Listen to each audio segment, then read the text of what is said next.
Коротенький мастер-класс самого нежного и быстрого бэби-бумера. Прежде чем выполнить данный маникюр, мне необходимо ликвидировать прошлые ноготки. Твердосплавной фрезой убираю сначала длину, а затем спиливаю до подложки старый материал. Чтобы очередной раз не травмировать свою ногтевую пластину очередным снятием искусственных ногтей, я решила не спиливать их полностью, а оставить тонкую подложку. Алмазной фрезой пламя выпилила птериги из-под кутикулы. Вытерла ноготок от пыли, обезжирила, нанесла бескислотный праймер и втирающими движениями нанесла базу для гель-лака, либо базовый гель. Затем ноготок укрепляю и доставляю необходимые углы камуфлирующим молочным полигелем с легким мелким шиммером. Чтобы разгладить полигель, кисть смачиваю в антисептике. Таким образом поднимаю клюющие, доставляю необходимые стенки и углы, и у меня есть необходимая толщина материала, чтобы мне выпилить изнутри свободный край. Так как у меня были длинные переношенные ногти, и это была глубокая коррекция, я воспользовалась полигелем.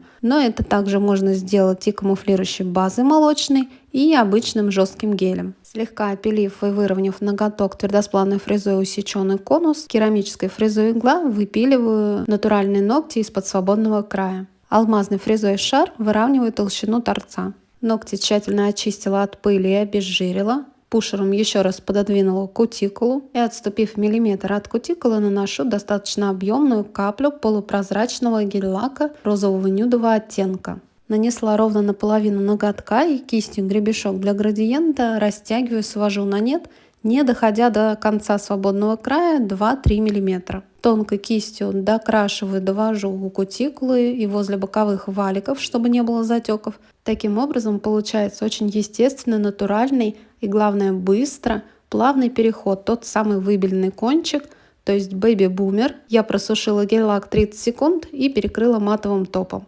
Пока не просушила матовый топ, любуемся, как этот вариант будет выглядеть в глянце. Топ просушиваю 2 минуты. И вот такая вот замшевая нежность из залипалого у меня получились. Не забудь подписаться на Wow Nails Design.